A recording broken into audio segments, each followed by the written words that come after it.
बालविवाहमुक्त भारत अभियानांतर्गत सांगली जिल्ह्यात एक दिवसीय स्टेक होल्डर चर्चासत्राचे आयोजन करण्यात आले।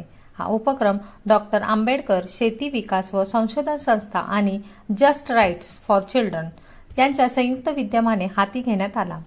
जिल्ह्यातील बालविवाह निर्मूलनासाठी विविध शासकीय, अर्धशासकीय विभागातील अधिकारी, आशा वर्कर, अंगणवाडी सेविका, शिक्षण विभागातील प्रतिनिधी, सामाजिक संस्था आणि ग्रामस्थीय कार्यकर्ते उपस्थित होते। चर्चासत्रात बालविवाह प्रतिबंधक कायदा 2006 त्याची प्रभावी अंमलबजावणी, जिल्ह्यातील धोका गावे, बाल संरक्षण समित्यांची जबाबदारी, शाळा स्तरावरील जनजागृती, तक्रार नोंद प्रक्रिया आणि गावोगावी प्रतिज्ञा अभियान राबवणे याविषयी मार्गदर्शन करण्यात आले। यावेळी बालविवाह रोखण्यासाठी समन्वित यंत्रणा उभारण्याची गरज अधोरेखित केली।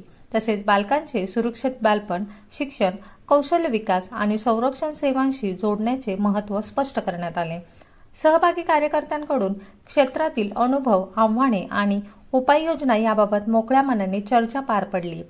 शाळाबाह्य मुलींवर लक्ष ठेवणे, गाव पातळीवर सतर्कता वाढवणे, विवाहासंबंधित माहिती तात्काळ बाल सुरक्षा अधिकाऱ्यांपर्यंत पोहोचवणे तसेच बालविवाहमुक्त ग्राम संकल्पना अधिक प्रभावीपणे राबवण्याचा ठराव करण्यात आला।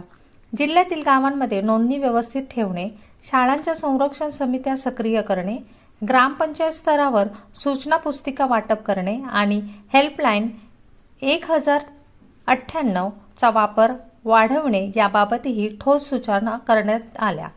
यावेळी नीता आवळे यांच्या नेतृत्वाखाली सर्व उपस्थितांनी बालविवाह प्रतिबंधक प्रतिज्ञा करून बालविवाहमुक्त सांगली जिल्ह्यातील सक्रिय योगदान देण्याचे वचन दिले।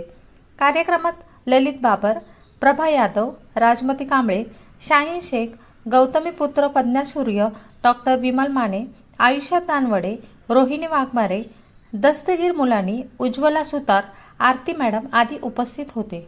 विवाहमुक्त व्हावा यासाठी स्वयंसेवी संस्था यांच्या मार्फत सांगली व कोल्हापूरचे दोनही ठिकाणचे प्रतिनिधी एक दिवसाची पूर्ण दिवसभर चर्चासत्र आयोजित केलं होतं। मला सर्वप्रथम त्यांचं अभिनंदन आहे की अतिशय संवेदनशील मुद्द्यावर ते काम करत आहेत आणि या चर्चेदरम्यान आपली सामाजिक सहनशीलता या मुद्द्यासाठी कशी संपवायची आहे, जेणेकरून खरोखर सांगली जिल्हा बालविवाहमुक्त व्हावा यासाठी विविध मुद्द्यावर चर्चा झाली। त्याच्यामध्ये कायद्याचं अंमलबजावणी असेल, ग्रामस्तरीय बाल संरक्षण समिती ॲक्टिवेट करणे असेल, तसेच बाल पंचायत ही संकल्पना येणाऱ्या भविष्यात आपण मांडावी अशी विविध मुद्दे त्यांनी मांडलेले आहेत। यामध्ये सांगली जिल्हा परिषदेतर्फे शिक्षण विभाग, आरोग्य विभाग आणि ग्रामपंचायत विभाग यांच्यातर्फे आम्ही आमचं सहकार्य केलेलं आहे आणि येणाऱ्या भविष्यात आपल्या जिल्ह्यातील बालविवाह होणारे हॉटस्पॉट ओळखून तिथे अतिशय आउटकम बेस्ड आपण आराखडा तयार करणार आहोत।